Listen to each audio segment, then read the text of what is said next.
I had worked out of Egypt previously, about a year ago, and it had been extremely difficult because it's a very authoritarian regime. Some people would call it a police state, where journalists are not necessarily welcome, even though the stories I was working on were very light. I would say it was very difficult in terms of getting authorizations. We had a minder with us at all times who basically would scare most of the people we wanted to talk to, so people weren't free to talk to us, even though again we were covering very light subjects.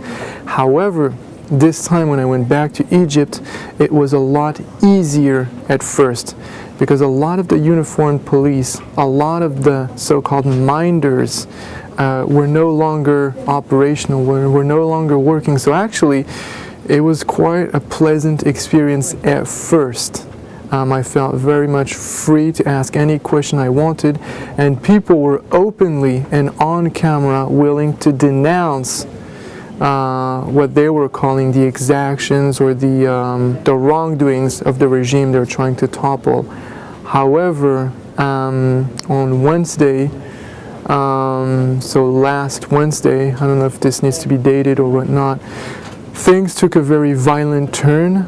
I, as a journalist, felt confined to Tahrir Square, the Liberation Square.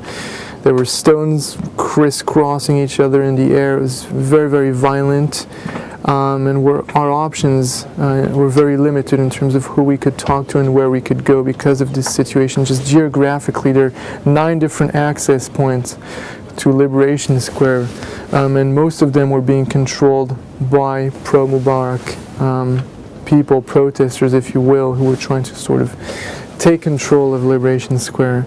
And that was a difficult situation, but I underestimated the danger there, I guess, because I decided to cross over into the pro-Mubarak camp, who was accusing us Western journalists of being agents of the anti-Mubarak camp and of serving their interests. So my idea was to go, was to allow for them to talk to us and to be able to voice their opinion. This wasn't just about being able to say, okay, these people want Mubarak out and here's why.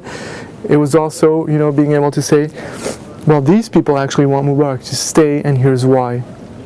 I had been able to do that for about a week, but on Wednesday, this rational pro-Mubarak crowd had disappeared. It was no longer there. The people I was confronted with were very violent, and there was dialogue was absolutely not an option. From the minute I opened my mouth and they heard English and I was identified as a foreigner, I came under attack. These people were not there to try to understand what my point of view was or what kind of a job or if I was a good or bad journalist or whatnot. They were just there to hunt down Westerners and journalists in particular.